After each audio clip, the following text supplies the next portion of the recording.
Mesdames, Messieurs, très chers téléspectateurs, bonsoir à toutes et à tous et bienvenue sur ITV. Ravi de vous retrouver ce samedi soir, justement pour vous raconter les belles histoires des légendes urbaines. Légendes, oui, il faudra justement compter sur ces grandes légendes qui ont fini justement de conquérir le monde par le biais d'une musique qui vient de Dakar, d'une musique qui vient du Sénégal, mais aussi d'une musique universelle.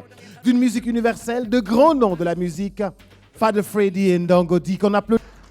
Nous vous devons respect et admiration pour tout ce que vous avez fait dans le hip-hop. Nous vous devons respect et admiration pour tout ce que vous avez fait dans la musique. Aujourd'hui, qui a envie de raconter l'histoire du hip-hop galsen passera forcément par The School of Life, passera forcément par Fada Freddy, passera forcément par Ndongo D. Et à travers ces lignes, nous allons lire tous ces grands de la musique qui ont fait les beaux jours du hip-hop, de Rio de Janeiro à New York, en passant par Paris et justement en passant par Dakar, mesdames, messieurs, et toutes les grandes capitales africaines, Fada Freddy et Ndongo D, le Daradi Family. Mais attention, le Yama Télé qu'on va dérouler ce soir, ici même, dans Tous à la télé. Nous sommes tous ravis d'avoir à nos côtés Fada Freddy et Ndongo D, qu'on applaudit ce soir et qu'on va vivre en live. Mesdames, messieurs, très chers téléspectateurs, pour votre bonheur et votre plaisir,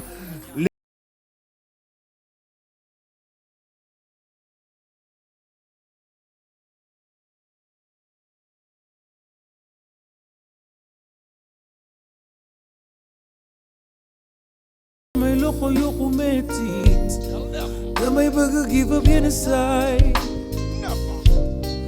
dans la fakki natt yu takk bëgg yóbbu sama fiit xam naa ne àdduna du ma raay coono dafay defar xolu doomu aadama bi ci ngëm ñaamat ma yu ma njege naay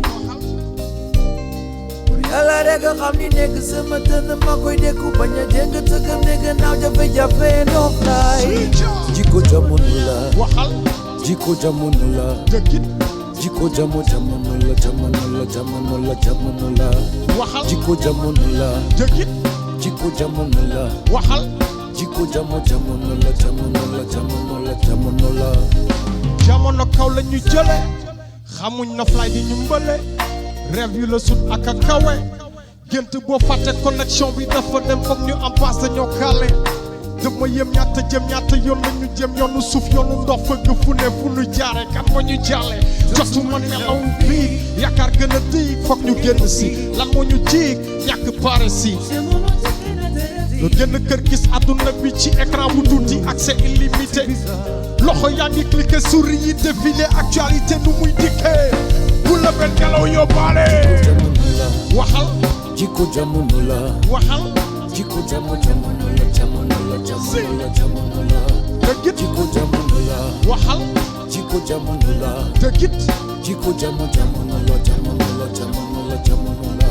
waxal jikko jamono la rak bu woobi dinga jéggi ndox bu soobee buur bi gone dina mag bay dox lépp dina ba lépp dina ba lépp dina ba lépp dina ba lépp dina ba jikko jamono la dara jara borom karaw bu ñuul ñàkk dara tombul la dara warul jomb góor yàlla bu am nga bu kawe janga jëma bay sa tool yàlla du baykat bul xaar fu muy tawe di nga gis sa yoon jamono tërër di toogal ci dëkk bi jaayante selebe yoon la jamono naqadi fokkal sa bopp li nga jànkote bu la kenn def jaam tukki du tekki fépp la metti labal li bas bu mu gàcce nga tekki xaalis dafa nga ne lamiñ ci jamono dëgg ne pat doole poche carte gab moo lay wax loo moytul bët xol bi pat bàgga ci put bu mu tax nga bon xoola fu sori bul jàdd fooy waxal jikko jamono la dëggit jikko jamono la waxal jikko jamono la dëggit jikko jamono la dëggit jikko jamono la dëggit jikko jamono la waxal jikko jamono la dëggit jikko jamono la dëggit jikko jamono la waxal jikko jamono la dëggit jikko jamono la dëggit jamono la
School of life. Freedom.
I need everybody to clap your hands. Loxo yi laa bëgg a gis ITV.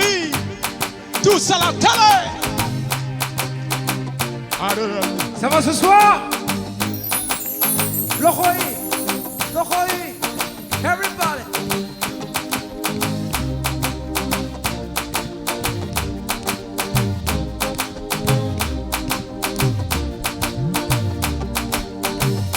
Amoureux du naturel, veut vivre loin du métal, rêve d'une vie au goût de miel, en quête du monde idéal.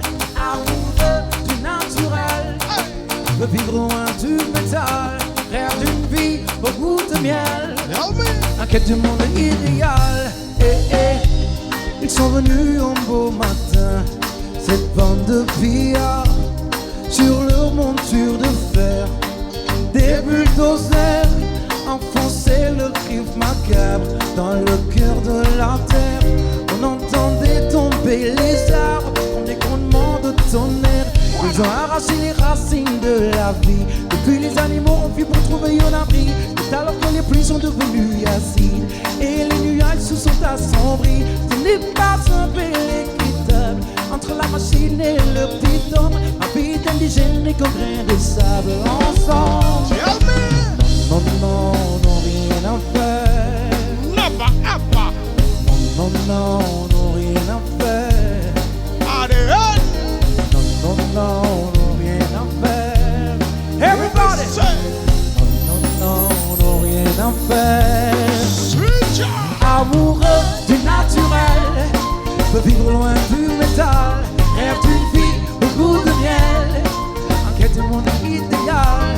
Amoureux du naturel, peut vivre loin du métal, rêve d'une vie au goût de miel, en quête du monde idéal.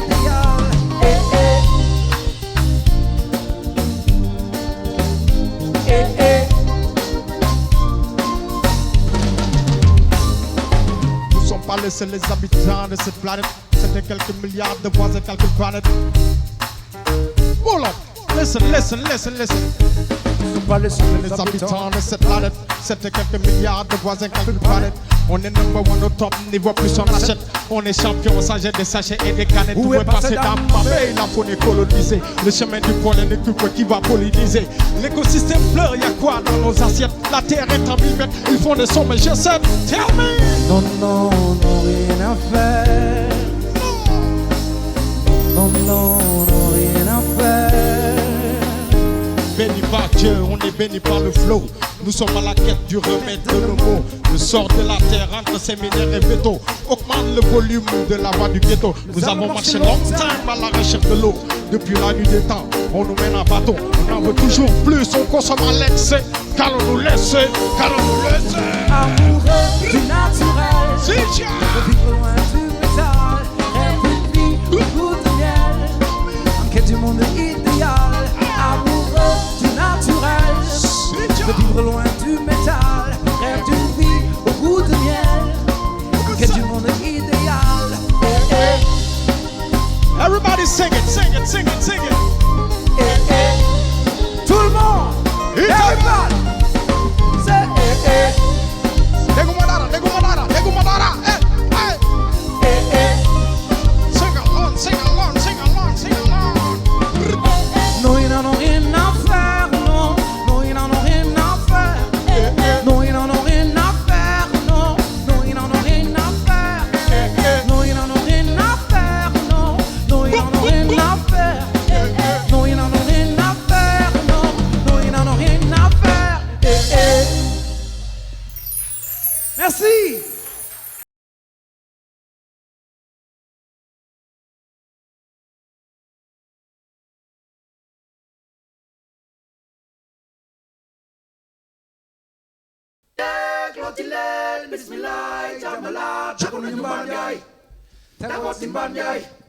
Yeah. Here we go again. Yeah, yeah. Here we go again. Yeah. Larry family. Yeah. Here we go again. Yeah. Se kuleo.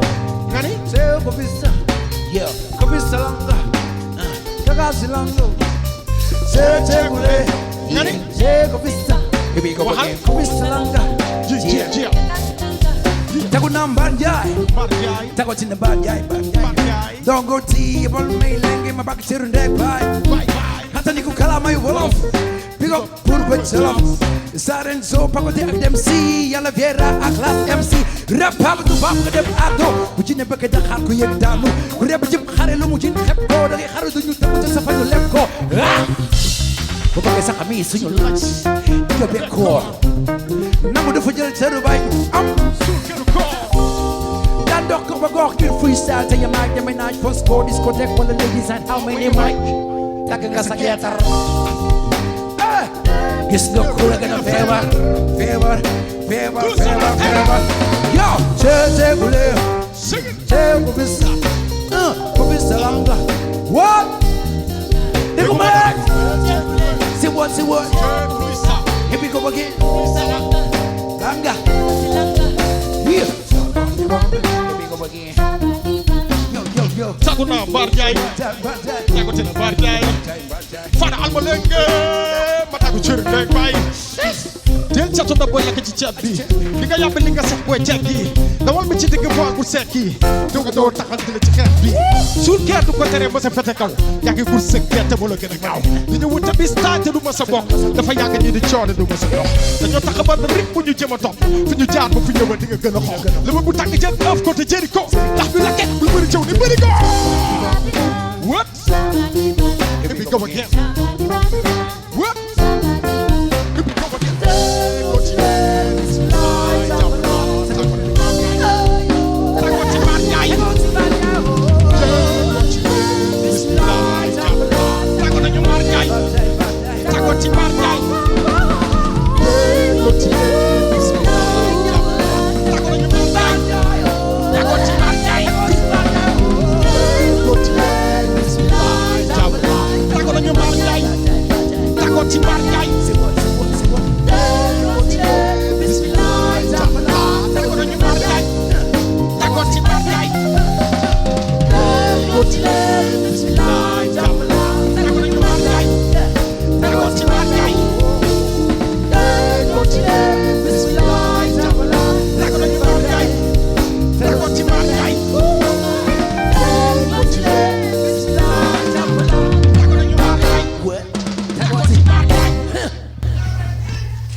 Pour Fada Freddy et Ndongodi, qu'on applaudit tous ensemble pour leur dire encore merci. Yo! L'original Yamatele. Juste le temps des salam alaikum, de dire salam alaikum. Wa alaikum salam. Mbaa yaa ngi am jàmm. maa ngi sant yàlla bu baax a baax. Yàlla na jëm kanam. Mbaa yaa ngi am jàmm. maa ngi am jàmm bu baax a baax. Yàlla na jëm kanam. Au début, c'était véritablement pas du live. C'était carrément dans le hip-hop, que des playbacks. Que des playbacks partout. Dans les lycées, dans les collèges, partout. Ça a fait votre succès, mais après, vous vous êtes dit non, ça c'est bon, ça marche, mais il faut qu'on se professionnalise, il faut qu'on apprenne véritablement à jouer en live tout le temps. Comment est-ce que... Parce qu'on était là. Je vois que tu étais là, en tout cas je vois. Hein. Ah ouais, parce qu'on était là. Alors ça a tellement évolué et que le travail s'est fait véritablement dans le live et vous l'avez travaillé, vous l'avez préparé et aujourd'hui, quand on voit ce spectacle-là, c'est que vous maîtrisez carrément le live. Nous sommes très contents, en tout cas, d'être là en live sur ITV. Très content, très heureux et aussi je suis stupéfait par la question parce que je sais que la personne qui pose la question est même issue de ce mouvement-là, issue du fondement de ce mouvement. Ce que je veux dire, c'est que ça n'a pas été facile parce que dans la vie, il faut chercher de l'évolution. Il faut sortir de sa zone de confort. Donc ça a été important à un moment donné dans le groupe de chercher à sortir de la zone de confort parce qu'il y a peut-être une certaine facilité à faire toujours du playback entre guillemets. À un moment donné, je pense que quand on est sorti du Sénégal, en faisant les premières scènes, on s'est rendu compte qu'en fait, on pouvait pousser le niveau beaucoup plus haut. Et c'est vrai que les premiers albums de Daradji, je me rappelle, Fada, on avait bossé avec Jay-Z Kial, qui était arrangeur, et à l'époque, on venait de nous rendre compte qu'en fait, ce qu'on fait, c'est du hip-hop, mais c'est de la musique, c'est des arrangements, c'est des guitares jouées, c'est des pauses, c'est aussi des moments où la personne peut se tromper, peut revenir, tu vois, et avec le playback, c'était pas évident. Et au Sénégal, on s'est permis, nous, je pense que c'était en 98 ou 99, la première scène de Daradji au stade de l'Amitié avec Steel Pulse en première partie. Ça a été notre première expérience. On a eu des complications, mais on n'a pas lâché l'affaire, on a continué. Et Fada qui aime bien les instruments. Moi, je suis rappeur, mais je suis obligé parce qu'il aime bien les instruments, donc je le suis. Ce jour-là, il y avait Jam, Samande, I want to chant a somebody. I want. Alors, ça, c'est du travail. Ça prend du temps pour que l'artiste fasse le choix de quitter sa zone de confort où il n'y avait que du playback et de l'argent. Mais de se dire que moi, je vais maintenant faire du live. Maintenant, je vais être professionnel de la musique. Bah c'est vrai, au départ, c'est pas évident parce que c'est un piège d'être comme Dongo le disait tantôt, d'être dans une zone de confort où tu te dis que tu n'as pas besoin de faire plus parce que de toute façon, tu vas faire des petites soirées et puis on va te donner de l'argent. Et à un moment donné, je pense que les choses ont commencé à se compliquer quand on devait travailler avec des groupes de live. Et quand tu chantais du si et le gars te dit non, c'est pas du si, c'est du la. Tu dis, mais c'est quoi ce truc-là? Tu vois, là, tu te rends compte qu'en jouant avec des professionnels, tu es obligé de t'adapter parce que voilà, tu veux porter non seulement ta musique plus haut, mais aussi le drapeau de ton pays, le Sénégal, plus haut. Et alors, tu es obligé d'apprendre. Comme on dit, l'ouaï donul talibé monodon serignam. On ne peut être le marabout de sa discipline que lorsqu'on accepte d'être au départ un disciple. Alors on s'est remis à étudier, à apprendre la musique, à savoir où se trouve le fa, où se trouve le sol, à réétudier le rap, jusqu'à nous rendre compte que le rap est l'enfant ou le descendant du tassou, du takhouran, du kebetou, du bakou, qui sont les formes poétiques africaines et sénégalaises. Et depuis, on a fait un grand retour aux sources, et c'est là qu'on a fait l'album Boomerang, en disant né en Afrique, grandi en Amérique, le rap n'a dû faire qu'un tour pour revenir ici en Afrique. Pour revenir ici. Mais en fait, dans tout cela, vous avez gardé une certaine identité africaine. Vous n'avez rien changé de votre identité africaine. Vous n'avez rien changé. Par exemple, aujourd'hui, les influences viennent de partout dans la musique chez les artistes. Mais votre identité africaine, vous avez tenu à ça. Pourquoi cette identité africaine où, à chaque fois, vous faites référence à l'Afrique, justement, avant d'aller vers le monde? Oui, pourquoi nous tenons à cette identité africaine? Parce qu'il y a eu un déclic dans les années entre le fin 80 et début 90. Je pense que quand j'ai fréquenté Fada entre les allées du Centenaire et Colobane, on recevait beaucoup de les cassettes TDK. Bon, pour ceux qui ne connaissent pas, c'est les cassettes, les premiers supports sur lesquels on consommait de la musique. Et on recevait beaucoup de musique américaine. On écoutait du Public Enemy, du Ice Cube, etc. Donc il y avait beaucoup d'influences de musique américaine. Et je me rappelle à un moment donné, notre première expérience avec Fada, ça a été d'essayer de rapper peut-être comme Chuck D, comme ils le font. Mais on s'est dit à un moment donné, en écoutant par exemple du Das FX qui disait « Ambo, comment ?» On s'est dit mais en fait, mais c'est du Wolof quoi. Ce qu'on entendait, c'est du Wolof. Et la première fois quand j'ai fait mes premiers textes avec Fada, je me rappelle, il y avait des rappeurs au Sénégal qui me disaient que c'était impossible de faire un morceau de bout à bout en utilisant le Wolof. Gars, et je leur disais que c'était possible. À l'époque, les seuls groupes qui avaient fait ça, c'était Positive Black Soul. Le premier morceau que j'ai entendu, moi, c'était Donge. Makedjoum, c'était le premier que j'ai entendu. Mais nous, on a tenu à développer le style rappé Wolof en utilisant les codes africains. Et c'est vrai que ça a été un combat, cette identité-là, cette affirmation, parce qu'à l'époque, bon, les gens avaient des noms américains, français, etc. Et nous, on s'est dit, voilà, la première fois, le premier spectacle au Métropolis, sama waay bi ñu ko nee ni ñu tudd mu ne daara ji gars yi dañu doon reetaan mais ils sont fous daara ji ndongo mais c'est quoi ça, tu vois. Donc on y a cru et on n'a pas lâché l'affaire. Et aujourd'hui, en 2003, quand on disait que le hip-hop était né en Afrique, même aux États-Unis, Fada avait fait des interviews et il y a des Américains qui disaient oui, ils sont fous, qu'est-ce qu'ils racontent, le rap c'est américain, et on leur disait que ça venait d'Afrique. Et récemment, je suis tombé sur une interview de Kendrick Lamar et Quincy Jones, qui est l'arrangeur de Michael Jackson, et qui posait la question à Kendrick Lamar pour lui dire mais le style que tu fais, ça vient d'où? Et Kendrick Lamar lui disait ça vient du Bronx. Et le vieux lui a dit non, ça vient d'Afrique. Ça vient d'Afrique. Et donc ça confirme ce qu'on disait en 2003. Aujourd'hui, en 2020, on voit l'explosion de la musique urbaine africaine et nous, on est fiers de ça. Et je pense qu'il faut continuer, il faut... L'identité, elle est africaine, on y croit et on continuera comme ça. Et dans cette identité africaine, il y a déjà la musique, mais aussi il y a les accoutrements. Aujourd'hui, si on est rappeur, on est plutôt habillé dans un style européen ou américain. Même dans le style de l'accoutrement, vous avez gardé aussi une identité africaine. Qu'est-ce que vous avez envie de véhiculer dans ce message-là? Ce qu'on a envie de véhiculer, c'est que la fine aiguille européenne, américaine, s'est inspirée de l'Afrique.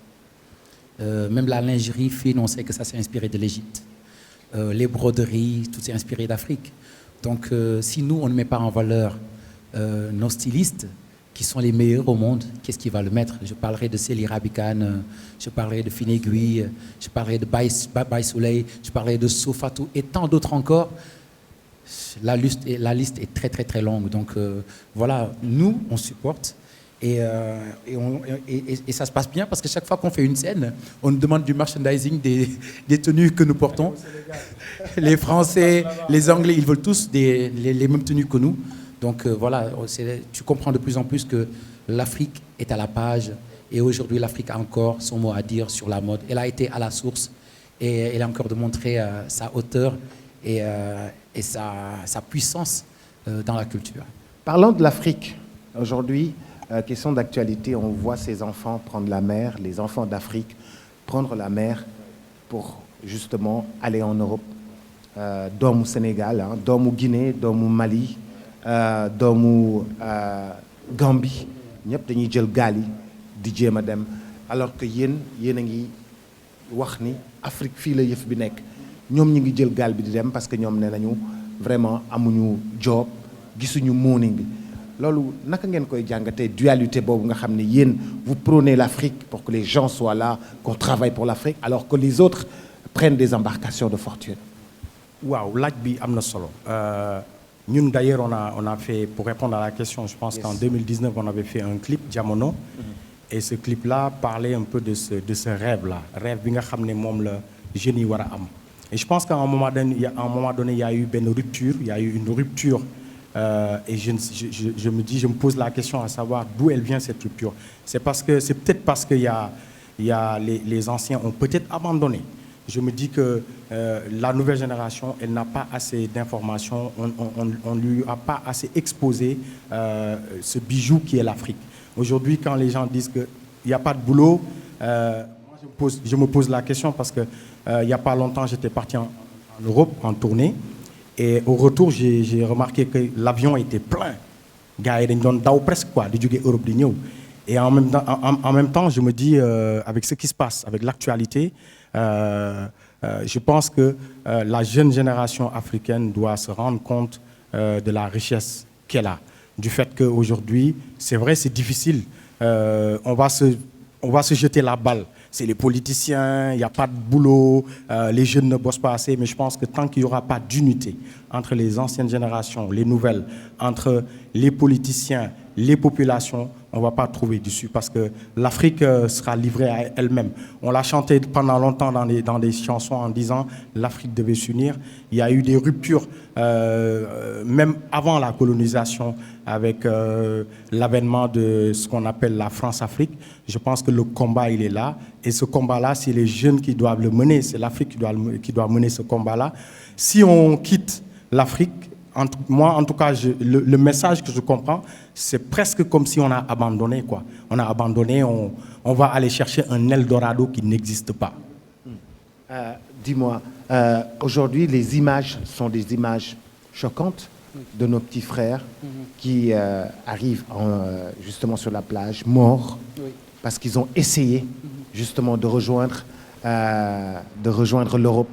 Et c'est pas réussi. Mais comme aussi dans le temps, hein, pendant la Première Guerre ou la Deuxième Guerre, les Européens ont fait la même chose pour aller en Amérique. Les Européens ont fait la même chose, ont pris des embarcations de fortune pour aller en Amérique, pour fuir la persécution, d'accord? Mais aujourd'hui, ça a tourné. Tey booy xool gis géej suñu ay doom génn dee ban sentiment ngay am parce que toi tu es très poétique. Ba sentiment bi may am mooy yaakaar bu tas.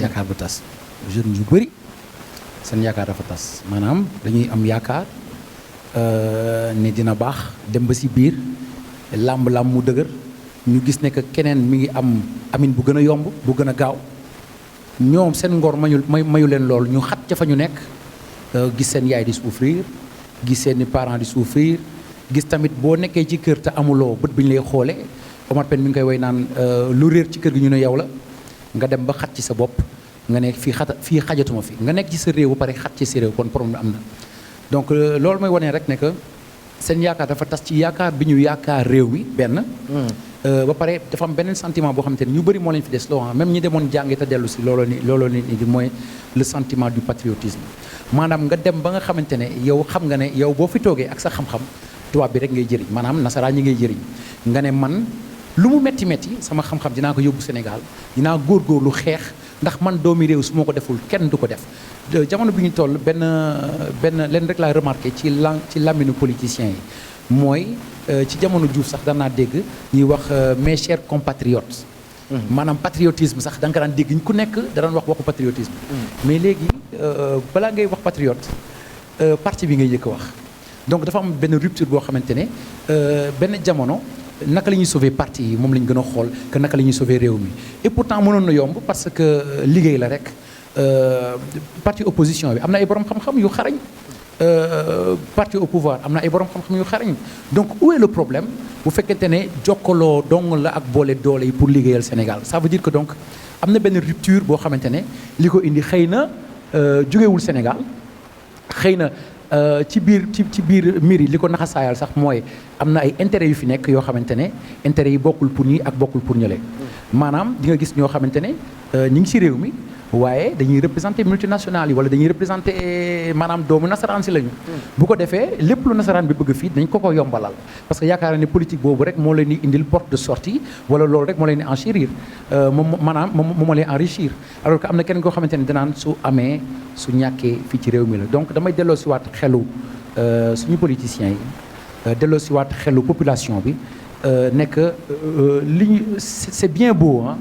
Les relations France-Afrique ñu ne dañuy rafetal dañuy taaral mbir mi waaye dañu xam ne waa France rafetaluñu waa France taaraluñu jamono bi ñu toll question d'intérêt la dëkk bu nekk da nga am sa intérêt quand il y a question d'intérêt amul rafetal ak taaral da ngay xool li nga xamante ne moom moo arrangé sa réew nga def ko te Maldon bi nga xamante ne fii calcul bi faussé mooy accord de partenariat économique yi ñu signé woon te ba tey mënuñu ko équilibrer même ak pétrole bi ñuy dégg da ngay dégg ñu ne jox nañu kële du ma tudd benn turu société mais dañu war a xool naka la ñuy def ba suñu réew am plus ci pourcentage bi nga xamante ne moom la ñuy jébbale multinationales yi que multinationales yi bu ko defee sénégalais bi dina xam ne fii place am la wala sax li ma doon wax keroog bu fekkente ne dafa am ku jógee bitim réew bëgg sanc société fii Sénégal ñu ne ko mënoo sanc société bi fii léegi amoo ay associés yoo xam ne ay sénégalais lañ bu ko defee doomu réew mi dañ xam ne lii pàcc bi ñoom ñoo ko moom mais doomu réew mi da ngay dem ba dama ragal nañ dem ba benn jamono boo xam ne da ngay dox si trottoir bi ne fii bu fi dox fii chinois yee ko moom nga dox taxaw beneen trottoir bi ne fii bougé fii français yee ko moom donc nañu xoolaat bu baax loolu la ñuy wax ci morceau jot nañu jëlee lu ñu moom rax ci dolli multinationales yi diñu guerre diñu agressé guerre mooy di la jox xaalis ci suuf waaw di la jox xaalis suuf bu ñu joxee suñu koom-koom ak suñu suuf lu ñuy desee parce que doomu réew mi ñi ngi fi bëgg nañu normalement bu liggéey bi yokkee doomu réew mi ñoo ci war a jëriñoo waaye ak ñi ci jëriñoo maanaam mooy kañ la ñu am ñun indépendance économique ba nga xamante ne ñun ak européens yi ñun ak américains yi bu ñu jëflante nekkul ñoom ñoo ñëw tibb waaye dafay nekk commerce bu équitable ñoom dañuy am wàll ñun tamit ñu mun ci profito mën a soxali suñu réew ba nga xamante ne xale yi dootuñu am benn besoin pour dem jëli gaal. Des têtes pleines qu'on applaudisse s'il vous plaît. Fada Freddy et Ndongo Di c'est véritablement des artistes yoo xam ne dañoo méngoo ak jamono alors ci sànq ñu ngi doon déglu jamono déglu ADN déglu Ceekule bokk ci album bu bees bi nga xam ne moo tudd Yaama Télé lan mooy xolu album bi nga xam ne moom la ñuy wax Yaama Télé c'est quoi l'esprit. waaw esprit album bi mooy album boo xam ne dañ ko tëgg ngir bu ñu demee ba comme li ñuy wax naan benn genre gis nga comme boo jëlee benn objet nga def ko ci benn fusée boo xamante ne nii da nga ko yéenee fii ak 100 ans wala fii ak 200 ans mu nekk benn message comme bu nekk ci benn capsule. En même temps dafa am ñaari pàcc il y a un côté traditionnel et il y a un côté moderne te album bi c'est vrai Yaama Télé personnage la boo xam ne c'était dans les années 80 ñu bëri xam nañ ko mu nekkoon koo xam ne benn robot bu amoon benn télévision ci biir bi donc li ñuy wax ci biir album bi mooy jamono bi ñu toll doomu aadama yëpp koo gis mu ngi ak téléphone. koo gis fi mu ne nii soxla na technologie. donc le message de fond de l'album c'est ñun jeunesse africaine yi ñun population africaine yi lan la ñuy indi lan la ñuy proposer comme contenu à l'instar de Google de Instagram de Facebook parce que dañuy consommer rek. mais kañ lañ ñun dañuy nekk ay spectateurs mais kañ la ñu nekk ñun ay acteurs ak ñi nga xam ne dinañ tëgg. ay outils yoo xam ne gars yi dinañ mën a ñoom seen bopp ku nekk États-Unis wala Europe nga mën a utiliser outils yooyu ne outil bii de Afrique la jóge maa ngi koy utiliser donc le message de fond c'est ça mais pour décortiquer l'album Yaama Télé c'est Yaama li nekk ci doomu aadama bi ak télé côté li nekk ci machine bi donc machallah machallah les amis nous allons vous retrouver sur scène et puis après on reviendra justement après 3 titres. Mesdames, messieurs, merci de les applaudir. Ils vont retourner sur scène. Fada Freddy et Ndongo Di dans Tous à la télé ce soir. Ici même, nous sommes au Radisson Blu Dakar.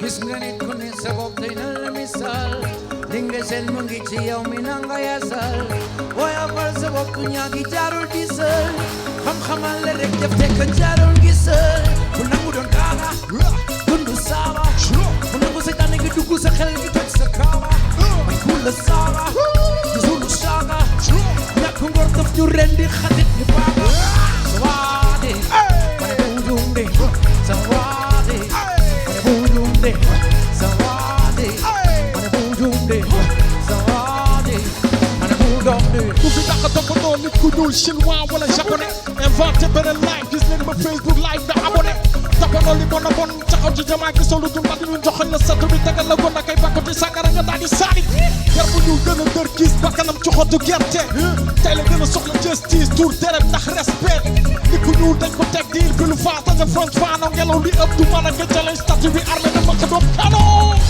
bu nangu doon naaga dundu saaba bu nangu seytaane gi dugg sa xel gi toj sa kaaba may kula saaga di sulu saaga ñàkk ngor tax ñu rendi xatit ñu baaga sa waade mane buujumde sa waade mane buujumde sa waade mane buujumde sa waade mane buujumde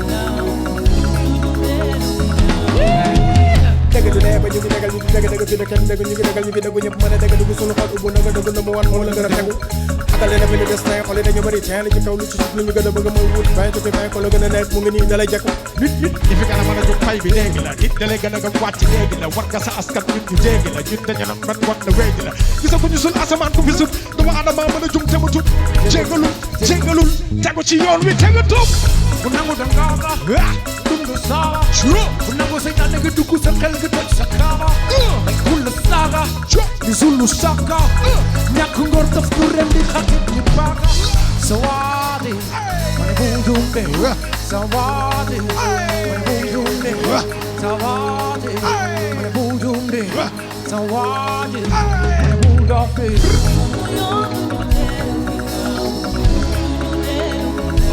Bayete loxo yi Chaka Zulu Chaka Bayete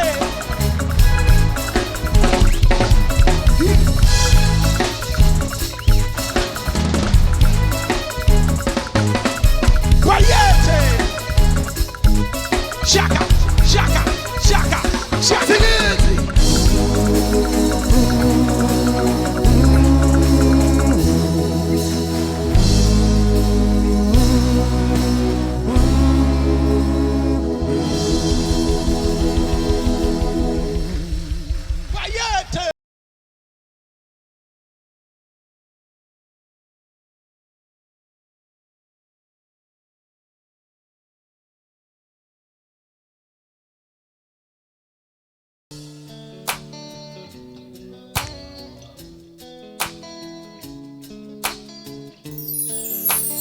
morceau bi sound bi ñu ngi koy jagleel ndaw ñi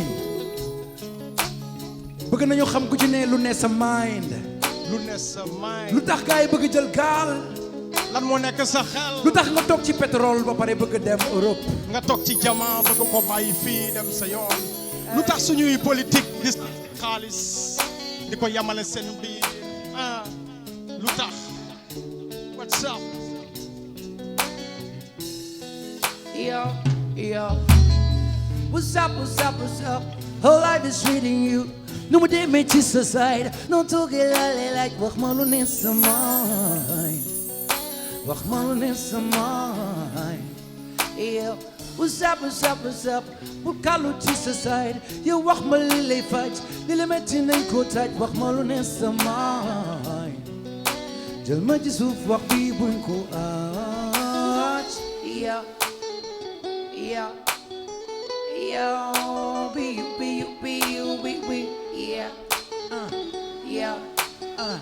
yo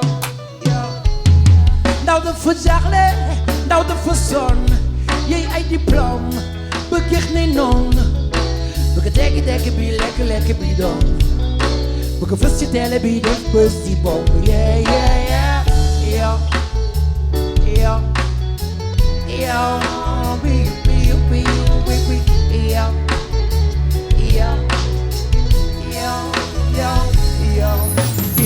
bata ne sama biir bopp bu na yar may kama gu ma jot soxla gën a bëri bu ne dama tam ne mën naa gën a toog bul mësa dog bu mu gàcce dog yaa ko fi mën mbaam di nga kot lépp soo di léegi ma ne dina mat soxnaa ki doom fu ma leen di fat di la gën a bëgg maa ngi jëm mag bu ma kenn yàqal ba ma demee teexaat cons bi la dund dëgg lu bees tàkk gis sama show bi foog ma tàkk li ne sama maay lu mu mel ni mag li ma bëgg a doon star li ma town bi li ma bëgg yëpp yëpp xaju ci sound mënu ma wax lépp bu ma kenn laaj maa ngi ci yoon wi What's up, what's up, what's up? What's up? How life is treating you. Life. You damage to society. Damn No it. toge lale like wax ma lu ne sa mind. lu ne sa mind Wax ma lu ne sa mind.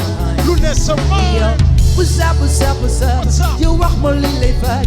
Li la metti nañ ko taaj. Li la metti nañ ko taaj. Wax ma lu ne sa mind. lu ne sa mind Jël ma ci suuf wax bi buñ ko aar. Yeah, yeah. Yo, be you, yeah, yeah, yeah, yeah. Kenn yetaluma ci lay taayu ruus. du kenn Mag ci këru njaboot tey yàgg bokk mbuus. tell me Sometimes gale dañuy dëpp ci dara du fi suus. Yàgg fande dugg classe taxuma jël buntu kuus. Man dama gëm ne sooner or later bu soobee buur bi dinaa ko molle. Noon ñu cooli may waral coow li may gàddu caabi di nongi nongi. Xam-xamu zahiru baatinu weex ni kaani. Yore laara mani di bégal jaami créé job yi. Joxu boy yi yokku pay baby teral mère bi ak paa bi. Liggéeyal pay bi nekk président maybe. Président et pourquoi pas président, yeah. Tout est possible. Et pourquoi pas? What's up, what's up, What's up, what's up? How life is treating you. No more damage to society. No toge lale like what mother man. lu ne sa mind What's up, what's up, What's up, what's up? How life is treating you. We're gathered to society. Element in the contact, what mother man. I'm alone, lu ne sa mind what is it? What we will go out? Yeah, yeah, yeah. Be you, yeah, yeah, yeah, yeah, yeah, yeah, yeah, yeah. Be you, yeah, yeah, yeah, yeah, yeah.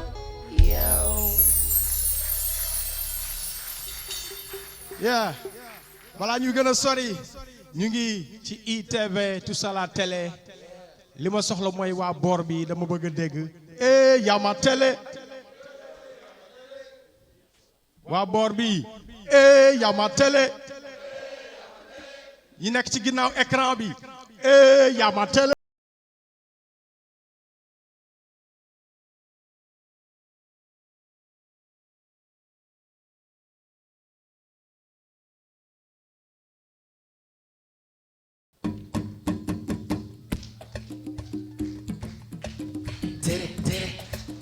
dégguma tere mu të bàyyil mu gis tere Muta bay mu gis. tere Muta bay mu gis. Muta bay mu gis. yaa ma télé yaa ngi sàcc film bi yaa ma télé àdduna bi du bi yaa ma télé yaa ngi sàcc film bi yaa ma télé àdduna bi du bi looy def léegi fekk ko ak sa cash ku fi dëgër bopp képp ci caas dugg ci loo xamul lu ne nga laal da nga wow la yaa ngi tëmb ci mbaal lu ndoxe nga bëgg ndax ci dëgg fi nga dëgg bis di nga sëg far bu yombee dafay jafe nga tëdd doo ñeme lu metti ban bu ngay bëgg bés bu doog a tànn robo la tànn na doon dara yaa ma télé télécommande la jënd nga def film mode bi siw le nit bi laaj baale xaalis nga li jënd def ko tu deli toppal la chef de bande yi maka bëli Al Capone jamaïcain bi ci bëli télé tàkk na yaa ngi jël yaa ma télé yaa ngi sàcc film bi yaa ma télé yaa ma télé yaa ngi sàcc film bi yaa ma télé àdduna bi du daw waxi way jur takku ko téere di yëndu bay fanaan ci àll ba ba deful li la waar bi si nga mere sa bopp su booba ba dina taa goroloo yattuloo amuloo xott bëgg fi ñoo di life superstar guddee àll topp ci sebi ànd nga yu bëgg mama lu ba fa jaar dëgg rakk yaa ngi dëgg dox sa tànk ñu nga dëgg dox ite yu kaweeg farata soo bañee dëgg ci ñu lay jox dëgg la ndaw di ko war a dox waaye ku ko topp torox su xeet bu xeet fu la fekk yaa ngi daaju la ko doo mën a dox tere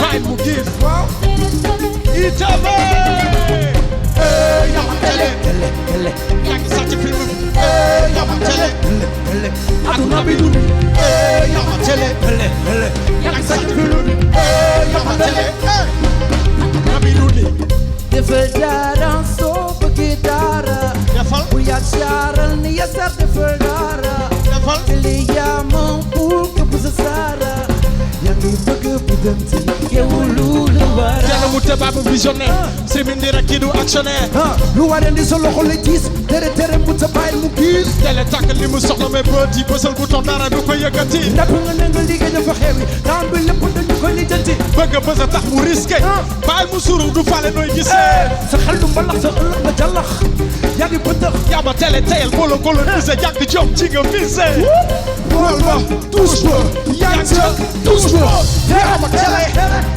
Yama Tele Yama Tele tere mu tere mu tere Yama Tele tere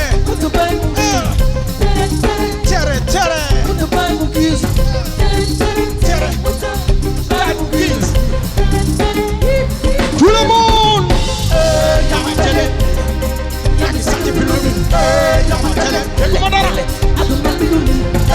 Yama Tele yaa ngi sàcc film bi Yama Tele aduna bi tere mu të bàyyil mu gis tere mu të loxoy ci kaw ñu gis tere mu të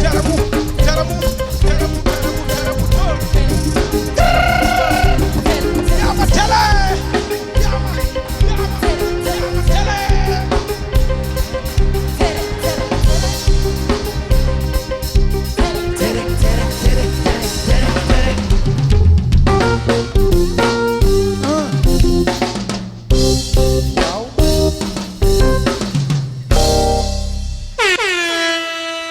merci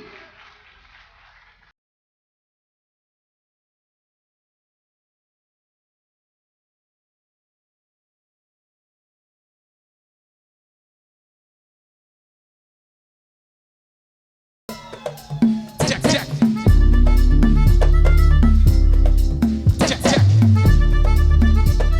jox ma ko check li nga doon yow su bañee li nga doon bëgg noon keneen la mu doon li nga war a doon doo ko doon li gën a bon mooy wàcce ànd gi nga moom roy ji ko yi gën a bon jëye ko ba sori sa borom mënoo man yow mënoo naa la gën si lu woon mënoo man yow mënoo weex a gën ku ñuul yow la kan yaa ngi setu photocopie baa ngi côté ba fil dajul filtre sa xar kanam lim la mayul dama sa doon keneen toppando bi mayul ndege da nga bëgg a yokk taar yokk sa loxo beneen avatar sa kanam fës fépp à la une ci xibaar Claude bi yaa ngi dundal buzz bi way di nuro bi yow su bañee li nga doon bëgg doon keneen la mu doon li nga war a doon doo ko doon li gën a bon mooy wàcce ànd gi nga moom roy ji ko yi gën a bon jëye ko ba sori sa borom mënoo man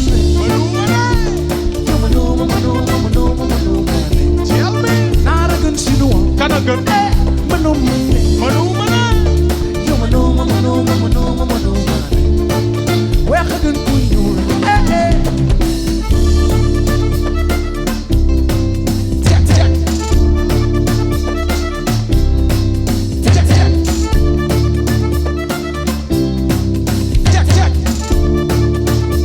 joxaat ma ko ki du yow yow kii keneen la roy dàq ci Masamba ak Mademba yaa ngi jàng ji ko jeng toj nga saw ndaa bak réer yóbbu teer jëfi lu mu mbaa na nga jege fa nga jóge na nga remember na nga jege fa nga jóge na nga remember tekki nga sage ñoo xabe nga sa sagaro sutura indi mën a mel telu sa fula ci gula ñàkk fayda weesu wul parce que dulu bëgg siru life keneen mete wundu kiru kii tek tek ay kiru kee tek tek yow kiru moom tek tek kiru ko li nga doon yow soo bañee li nga doon li nga doon bëgg na keneen la mu doon li nga war a doon da ko doon li nga na bon li nga na bon ma ci ànd gi nga moom keneen la mu doon te yeggu ba sori sa borom ma doon man ayo ma doon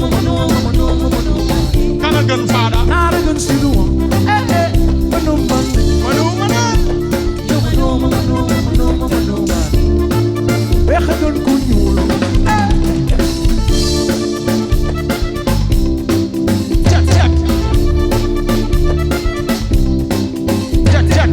man dama joom ci soppi ci koom dañu mel ni zoom emati koon dañu wàcc yoon sa naf si du góor li ñu bëgg a laay dund lu soor yi di ci gën a ñaaw bañ li nga doon bul fàtte fi nga jóge mooy ci yoon bu bon bi est-ce que vous êtes toujours là li nga doon yel mi faada yow soo bañee li nga doon li nga doon bëgg na kenn la mu doon li nga war a doon du ko doon li gën a bon gën a bon ma ci ànd gi nga moom roy jikko yi gën a bon tey ko ba sori sa borom ma doon man ayo ma doon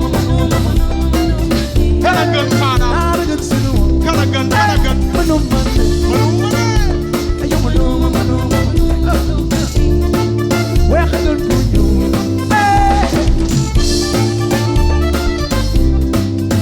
cek loxoy du gis ITV cek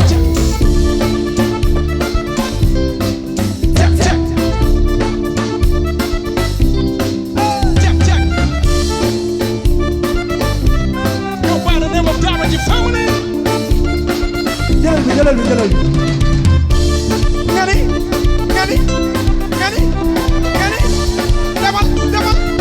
demal hey we go by the name of Damage Family nongi sa askan nga tongo yo manu naa la gën sunu ma yow yaa ngi nongi sa askan nga tongo yo manu weex gën ku ñuul kana gën yow yaa ngi nongi sa askan nga tongo yo manu naa la gën sunu ma kana gën yow yaa ngi nongi sa askan nga tongo yo manu weex gën ku ñuul kana gën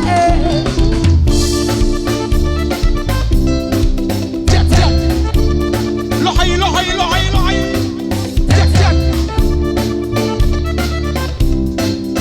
cek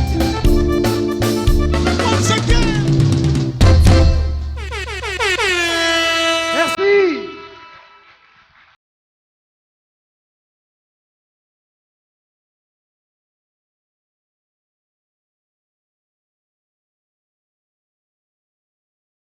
En face de moi, de véritables professionnels de la musique, Fada Freddy Ndongo D. Vous avez apprécié à sa juste valeur le savoir-faire de ces grands artistes, de ces talents dont la fierté ne se mesure plus justement qu'en Afrique, mais un peu partout à travers le monde. Fada Freddy Ndongo D, qu'on applaudit encore très fort. Et justement, pour leur dire notre respect, mais véritablement le grand respect. Baye Souley est dans la place. Tout baigne Baye Souley. C'est l'original, Baye Souley. Merci d'être là. Alors, le Tek-Tek est tout simplement magnifique, mais j'y reviendrai tout à l'heure. Mais les figures emblématiques de l'histoire de l'Afrique, vous avez toujours choisi de les mettre en exergue. Et ce soir, c'était au tour de Tchaka Zulu d'être bien sûr mis en exergue à travers cet album. D'où vous vient ce respect que vous avez pour les anciens, mais aussi pour les figures historiques et emblématiques de l'histoire de l'Afrique? Parce que Cheikh Anta Diop est passé par là, hein, Tchaka Zulu est passé par là et d'autres grands noms. Je crois qu'on a, en fait, on est issu de la génération un peu des années 70, 80, 90. Donc, moi, je suis né dans le quartier de Koloban. Et je me rappelle, à l'époque, on était très connectés au cinéma. on était très connectés. Il y avait encore des salles de cinéma, on était connectés à la lecture. J'allais chez Fada, il y avait des discussions, de longues discussions autour du thé, autour du barada, et ça parlait toujours de l'histoire africaine. Et je pense que les références locales, pour nous en tout cas, c'est important pour Daradji, parce que tout simplement, c'est le repère. C'est le repère dans la mesure où je crois qu'aujourd'hui, avec la force des médias, je crois que l'histoire africaine doit être conservée, bien sûr, par ce code qu'on a, le code qui est oral de père en fils. Mais je pense qu'à un moment donné, nous, étant des artistes, des musiciens, on a ce devoir-là de parler de ces figures emblématiques à travers la musique, parce qu'aujourd'hui, on a vu récemment un grand film sorti au cinéma par Hollywood qui s'appelle Black Panther, et ces gens viennent jusque chez nous pour nous raconter notre histoire. Donc je pense que c'est à nous, cette génération africaine, c'est à nous de raconter l'histoire de nos figures emblématiques, l'histoire de Cheikh Anta Diop, de Cheikh Ahmad Bamba, de Cheikh Ibrahima Niass, etc., etc. C'est à nous de le faire, c'est à nous d'écrire notre histoire. Et on se permet de faire ça parce qu'avec la musique, les gens qui écoutent la musique, je pense qu'au-delà de l'agréable, il y a aussi l'utile qui est important pour nous. Donc c'est pour ça on continue à conserver ce style-là de parler de nos historiens. Mais après, oui, ça mérite des applaudissements parce que ça, c'est le respect des anciens. Après tout cela, Fada Freddy Ndongo-Di, dans une période de pandémie à travers le monde, vous êtes peut-être les seuls à avoir eu la chance de voyager, d'aller jouer à un festival en période de pandémie. Vous voulez nous raconter un peu comment est-ce que c'est possible? Comment est-ce que vous y êtes arrivé? Parce qu'en fait, les frontières étaient presque fermées partout. Les gens ne voulaient pas que d'autres personnes dépassent les frontières, mais vous avez dépassé les frontières et vous avez livré du spectacle ailleurs où véritablement on vous attendait. Et nous avons vu qu'avec respect, mais avec ces situations difficiles, vous avez eu à faire des festivals.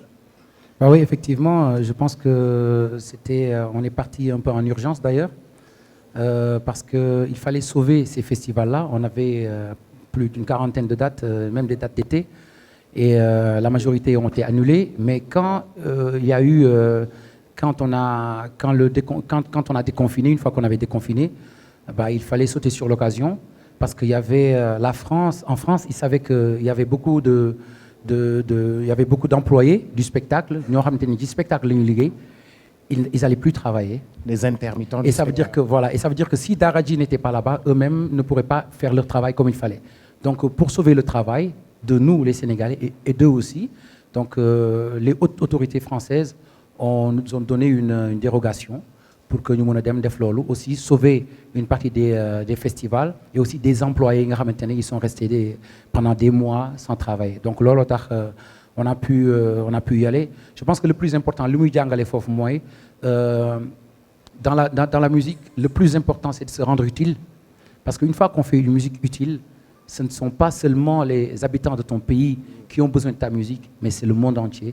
Donc aujourd'hui, on est vraiment rassurés de voir qu'ils ont porté une haute considération à la cause de voir Daradji performer et aussi de sauver des emplois. La pandémie de Covid-19, vous l'avez vécue, vous avez vu que les gens ont véritablement eu tous des difficultés dans la vie. L'Europe est en train de sombrer dans des difficultés partout dans le monde. Mais c'est très difficile, plus difficile d'ailleurs là-bas. Comment est-ce que les Daradji, Fada Freddy et Ndongo, comment est-ce que vous vivez ces instants difficiles que traverse le monde, que traverse l'Europe, que traversent les États-Unis, quand on te parle de 25 000 emplois supprimés, 18 000 emplois supprimés, 17 000 emplois supprimés. Comment est-ce que vous vivez ça?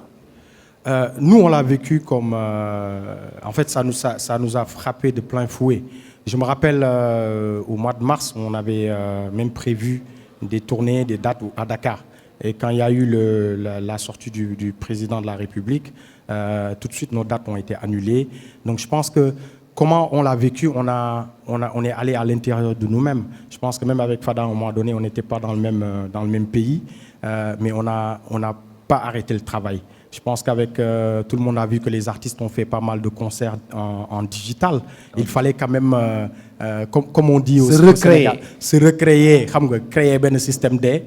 Et les artistes ont quand même cette capacité de résilience. Je pense que nous, il nous arrive des fois de rester 1 an, 2 ans sans sortir d'album, sans avoir d'actualité, mais ça ne nous empêche pas de continuer à travailler en studio. Et comme je l'ai dit, en tout cas, nous, Daradi Family, ça nous a permis de comprendre que cette pandémie-là a été une bonne leçon, dans la mesure où, aujourd'hui, je le dis à mes amis artistes, on ne peut pas juste garder la casquette d'artiste. Je pense que c'est là où on devrait quand même plus pousser le côté business ou essayer de nous recréer aussi. Parce que je l'avais dit à un journaliste, je lui ai dit, moi j'ai appelé mon jeune frère et je l'ai envoyé au village, je lui ai dit, va chercher s'il y a des terrains et on commence à travailler, on se remet dans l'agriculture. Donc c'est ce que j'ai fait moi personnellement. Et avec Daradi, on a continué la promo de l'album au niveau digital, on n'a pas arrêté. Et je pense que seule la musique ne nourrit pas son bonhomme. Il faut être entrepreneur. Oui, effectivement. Je pense que l'avenir appartient aux entrepreneurs. Jaaykatu gerte bi entrepreneur la ki nga xamante ne dafa yor 400 000 ne da koy dugal ci gaal mu ne non damay jëndi gerte gi moo yokk ci suukar def gerte suukar entrepreneur la ki nga xamante ne dafa ne day dem Colobane ci Bali wàcc dem 6 heures du matin teel a xëy toogul tëdd ci lalam dem jël 400 000 yooyu dugal foofu jënd ay bal dem internet wane ko ñi ciy jënd ay balam muy passé di defar ba affaire yi di yokk entrepreneur la donc pour man li nga xamante ne moo ñu mën a dimbali ci cas yu mel nii mooy ñu bañ a wéer lépp ci état bi te xam ne sénégalais bu nekk société nga sénégalais bu nekk mën ngaa suqali sa réew benn nit mënul suqali réew ku am xaalis rek nekkul yi waaye suqali réew mi ndax loo am xaalis soxla nga ay nit yoo xamante ne ñoom ngay engagé pour ñu liggéey donc kër gi ménagère bi da koy doxal toggkat bi daf koy doxal yaay ji daf koy doxal toppatoo xale yi papa ji daf koy doxal toppatoo xale yi ku ci nekk am nga pàcc goo xamante ne da nga ko war a assurer pour que Sénégal mën a jëm kanam donc ku ci nekk li nga xamante ne comme li ngeen wax rek bul xaar looy def ko lu ci fekk muy noonu bu fekkente ne daal ñun gëm nañ ne que bu ñu investir ci suñu bopp former suñu bopp kenn du ñu fekk du ñu yërëm te it li nga xamante ne ñenn ñi moom la ñuy def mooy di dem di tàllal loxo duñ ko def yaakaar naa ne li nga xamante ne moom la fi maam yi bàyyi woon xeex joxe seen bakkan pour ñun ñu taxaw ci muy ngor ak sutura ak jom ak fit loolu yëpp bu ñu ko bàyyi ginnaaw parce que dañ naan léegi il faut que ñu moderniser wu non loolu du moderniser wu loolu wàcc sa ànd la nañu dellu ci valeurs yi nga xamante ne mooy jom mooy nga ñaq rek donc na gars yi dellu si valeurs sénégalaises yi jarul roy dàq on a assez pour s'inspirer de notre pays defar suñu réew mënuñu compter si keneen ku dul ñun. waaw li ma si dolli rek ngeen baal ma mooy yaakaar naa ni pandémie bi mu ñëwee ci li ma jàpp man li ma comprendre mooy deuxième chance la pour Afrique. parce que yaa ngi ko doon wax léegi man ñun bi ñu fa demee gis nañ ne que gars yi ñuy continuer di confiner feebar baa ngi gën a law et puis les gens sont dans une certaine peur entre guillemets et je pense que Afrique chance la moment bi pour que yenn secteurs yi mën a décoller man gis naa ay ndaw ñoo xam ne ay livreurs lañ mais en 6 mois ils ont fait des chiffres d'affaires am na ñoo xam ne c'est des entrepreneurs du digital ñooñu dama leen di gën a encourager ak ñeneen ñoo xam ne comme ni ñu wax ay métiers yu ndaw lañ yore ñu gëm ne que ñoom fii ak quelques années war nañ ci mën a génn en tout cas l'Afrique doit aller vers l'autonomie. On a de la chance d'être ensemble, hein, les amis, n'est-ce pas? On a de la chance d'être ensemble. C'est pas possible ce que nous faisons, c'est pas possible aujourd'hui en Europe. Et ça montre un tout petit peu qu'on a cette chance-là d'être ensemble et puis de gagner encore en confiance entre nous. Mais surtout, n'oublions pas encore, la pandémie est encore là. Il y a de cela plus de 15 ans, 20 ans, yaa nga doon wax ni da nga bëgg job, da nga bëgg job waaye boobu ba léegi amuloo job sigil suñu askan. maa ngi doon wax naan yaay booy nee na amatuma njëriñ ci kër gi baay booy nee na amatuma njëriñ ci biir Abdou Gueye lay nuróol mag sama gàngoor boppu koñ bi ñun la ñu xam wax cu caay ñu taaj dañu koy yàqamti ku romb ñu laaj 100 mbaa 50 léegi nag doyal naa ci nekkin gi yoo dama bëgg a job right now sigil sama nation après ma dellu si ne dugg roppalaan wàcc Charles de Gaulle policeman ne la ñëwal contrôle bu dee dafa fekk say papier matul yaa ngi ci cool fii Sénégal capitale Dakar mën nañ ko job waaye ku ne ngi toog di xaar gis buntu ba ne menteng Babylone bàyyi njaboot gi di xaar bëgg dem te amoo visa Schengen ambassade bi ne la lemal sagen Babylone bokkuñu ci dëkkam du dengeen ku yóbbu def li fi gën day mooy li gën demba de i ku nekk bëgg tukki demba de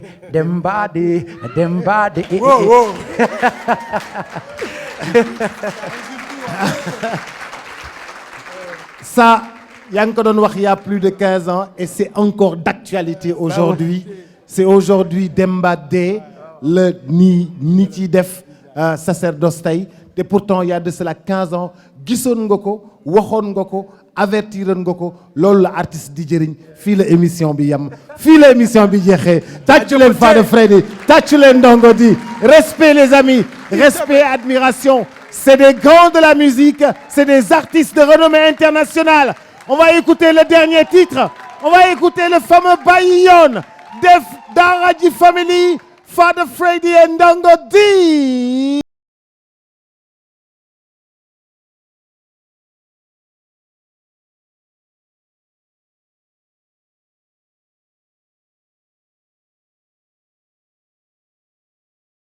Samaganyangi Domo Afrika mbelekami Yaga dinadani Chigeo kenduko jamnani Nena la samaganyangi Domo Afrika mbelekami Yaga dinadani Chigeo kenduko jamnani Nena la samaganyangi Farafina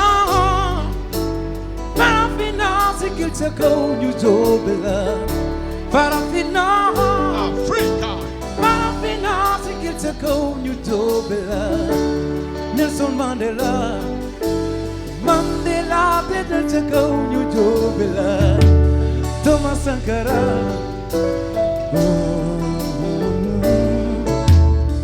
Ana sutura bifiyo mambayi won Chiko yu rafeti yu ranye won Dafa mel ni dañu bàyyi suñu yoon bagaas nga loolu ñu amutoon dëgg xam sa bopp gën Africain wax la ki nga doon dëgg xam sa bopp gën Africaine wax la ki nga doon Africain et fier de ce que nous sommes Africain jógal taxaw fier de ce que nous sommes. Fier d'être africain, je suis africain donc je suis. Mais en serait temps s'ouvrir la martine pour que je puisse relever le défi. C'est à ma portée le flambeau, je peux pas mettre en lambeau. Pour mettre KO, il faut minimum une armée de 100 000 Rambo. Dis à ton prof, t'es sûr, il raconte des histoires. La plus grande des civilisations est née en Afrique noire. L'Afrique a inspiré le monde avec ses pyramides, sa science, ses mathématiques, ses symboles, ses signes. Être à l'écriture avec les hiéroglyphes du temps des pharaons. Tu me prends pas, vas-y, demande à Akin. Non,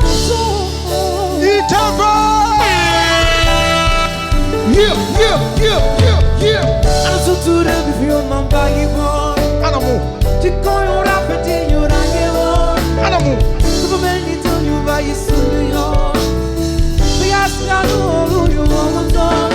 The house of all. Mango, the book. What the king of dawn. The house of all. Africain What the king of dawn. Oh. Guy, look how you go on. If that is good, we saw. Oh, Africa. Yeah, it's good, we saw.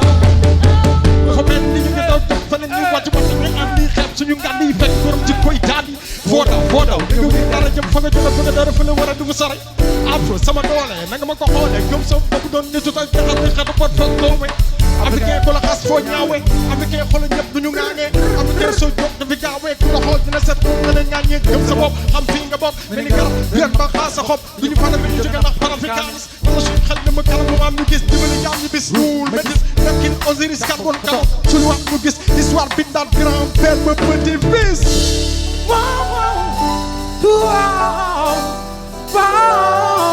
Samaganyangi Domo Afrika mbelekami Gumadara Yaga dinadani Gumadara la Chigeo kenduko jamnani Nenala Samaganyangi No Afrika Belanyukami Yaga dinada Dinanyunani Chigeo kenduko jamnani Kadunyudamno Nenala Samaganya Halalen halale yeah Halalen halale Halalen halale yeah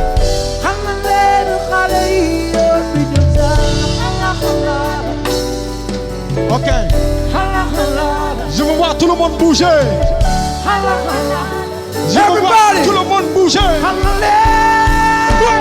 Samaganyangi Dom Afrika berlekami no joke Yaga dinada Chigeo kenduko jamnani Enala Samaganyangi Dom Afrika berlekami Yaga dinadani Chigeo kenduko jamnani Enala Samaganyangi Dom Afrika berlekami Yaga dinadani Chigeo kenduko jamnani Enala Samaganyangi Dom Afrika berlekami Yaga dinadani Chigeo kenduko jamnani Enala Samaganyangi. we go by the name of Dabaji family ñu ngi leen di jaajëfal yéen ñëpp Bouger oh, bouger oh, bouger oh, bouger oh, bouger, bouger, bouger, bouger, bouger oh, bouger oh, bouger oh, bouger oh, bouger. Give it up. Bouger, bouger, bouger, bouger oh, bouger oh, bouger oh, Sip, sip, sip, sip. bouger, bouger, bouger, bouger, bouger, bouger oh, bouger oh, bouger oh, bouger oh, bouger. Lift it up, lift it up, lift it up, lift it up, lift it up, lift it up. School of Life. Merci beaucoup, faites le maximum de bruit pour Fada Freddy. Merci. Du bruit. Et encore du bruit. Pour Monsieur Normandie. Faites le maximum de bruit pour ITV. Give it up.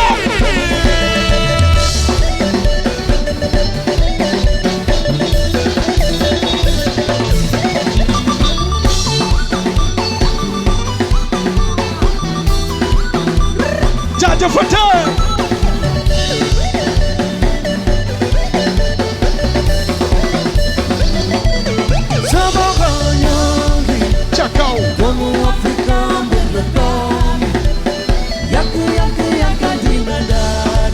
Chakao. Chakao. Chakao.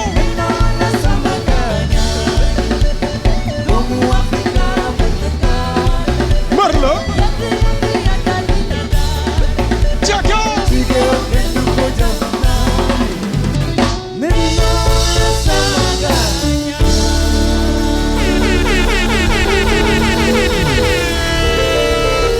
Merci. À suivre, à suivre.